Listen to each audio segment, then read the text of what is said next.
ఇటీవల ఆకాశం నుంచి వచ్చి చంద్రుని ఉపరితలంపై ఢీకొన్న ఒక రహస్యమైన వస్తువు శాస్త్రవేత్తల దృష్టిని ఆకర్షించింది.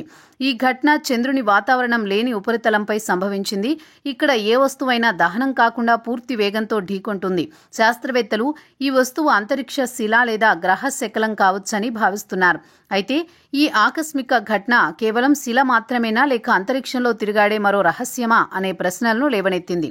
చంద్రునికి వాతావరణం లేనందున ఏదైనా వస్తువు ఢీకొన్నప్పుడు అది తన పూర్తి శక్తితో ఉపరితలంపై గుంతలు పడతాయి. ఈ గుర్తులు బిలియన్ సంవత్సరాల పాటు అలాగే ఉంటాయి. చంద్రుని ఉపరితలంపై ఉన్న వేలాది గుంతలు ఈ ఢీకొన్న వస్తువుల చరిత్రను చెబుతాయి. ఈ ఘటనలు శాస్త్రవేత్తలకు చంద్రుని గత చరిత్రను అధ్యయనం చేయడానికి అవకాశం ఇస్తాయి.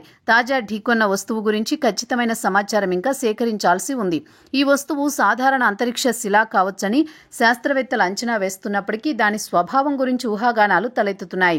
గతంలో కొన్ని సందర్భాల్లో చంద్రునిపై ఢీకొన్న వస్తువులు అంతరిక్ష శిలలు కాక పాత రాకెట్ భాగాలు లేదా ఇతర మానవ నిర్మిత వస్తువులుగా గుర్తించబడ్డాయి.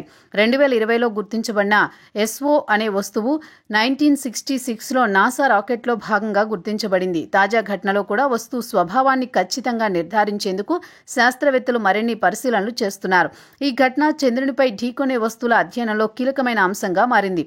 ఇటువంటి ఆకస్మికంగా ఢీకొన్న ఘటనలు అంతరిక్ష శిలల స్వభావాన్ని, వాటి మూలాలను అర్థం చేసుకోవడానికి శాస్త్రవేత్తలకు అవకాశం కల్పిస్తాయి.